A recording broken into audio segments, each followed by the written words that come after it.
Olá! Quando acontece um desastre, o apoio psicológico é, sem dúvida, fundamental.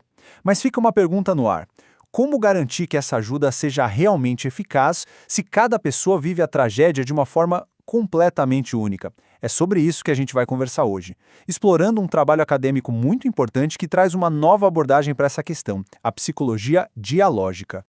E para começar, é bom deixar claro que toda essa nossa análise tem uma base bem sólida, tá? Ela vem de um projeto de intervenção da Universidade Federal de Juiz de Fora. Isso já dá um selo de credibilidade e mostra a seriedade da discussão que a gente vai ter aqui. E claro, a gente precisa dar os devidos créditos, né, que são super importantes. Esse trabalho de autoria do Francisco Neylon de Souza Rodrigues, com a orientação da Ana Maria Stefan. Tudo isso como parte do curso de especialização em gestão pública em proteção e defesa civil, concluído no ano de 2025. Então, a gente chega no ponto central, na pergunta que não quer calar. O apoio psicológico depois de um desastre costuma ser padronizado, seguir um roteiro. Mas as experiências humanas são padronizadas? Claro que não, né? E é exatamente essa reflexão, essa provocação, que move toda a pesquisa. Vamos então mergulhar nessa lacuna da resposta psicológica. O que acontece é que o trabalho aponta uma limitação bem séria nas abordagens mais tradicionais, sabe?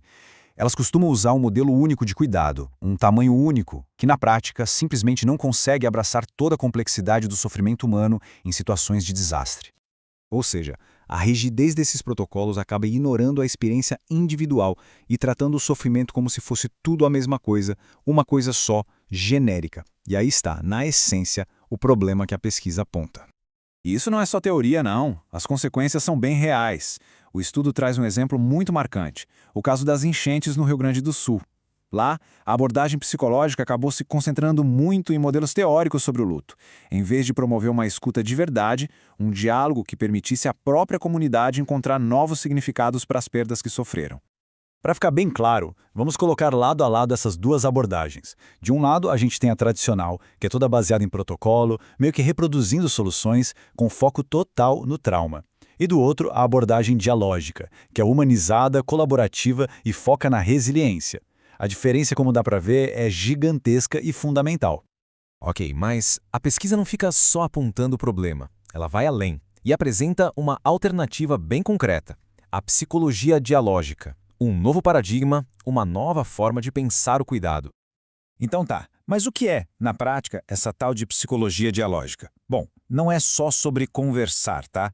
A grande chave aqui é criar um espaço de diálogo genuíno mesmo, onde as pessoas que foram atingidas pelo desastre se tornam protagonistas da própria recuperação.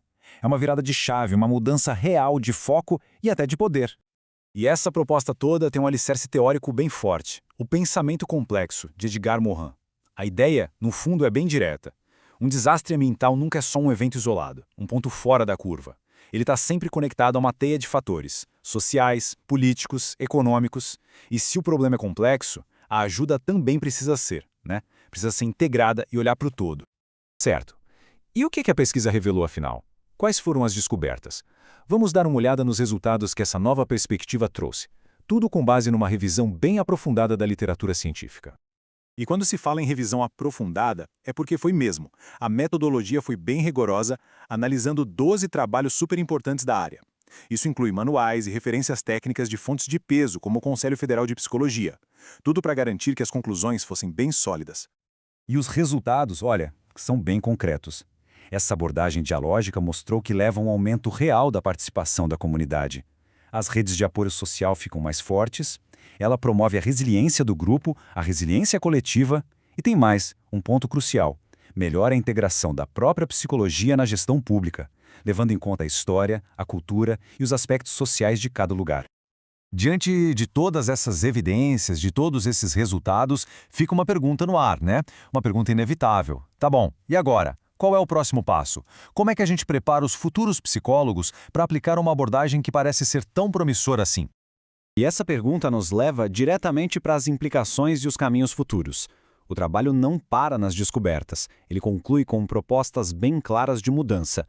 Mudanças tanto na formação dos profissionais de psicologia quanto no desenho das políticas públicas. A conclusão principal é a seguinte: A formação de um psicólogo não pode mais ficar só nas teorias de consultório. Não dá mais.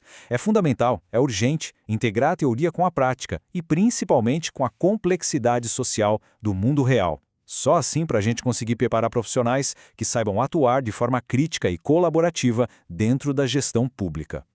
Um trabalho como esse, sem dúvida, evidencia a qualidade da pesquisa acadêmica que está sendo feita. E mais do que isso, ele reforça o compromisso tanto do curso quanto da universidade como um todo em formar profissionais que sejam éticos, críticos e, acima de tudo, capazes de contribuir de verdade com a sociedade. Olha, se essa análise aqui fez sentido, se trouxe alguma luz sobre o tema, considere seguir nosso canal, curtir o conteúdo e, principalmente, compartilhar. É uma forma de ajudar a gente a difundir conhecimento qualificado baseado em pesquisa de ponta, exatamente como este. E antes de encerrar, só uma informação importante. Este material que apresentamos é uma síntese automatizada que foi criada com o apoio de inteligência artificial, sempre tendo como base o trabalho acadêmico original.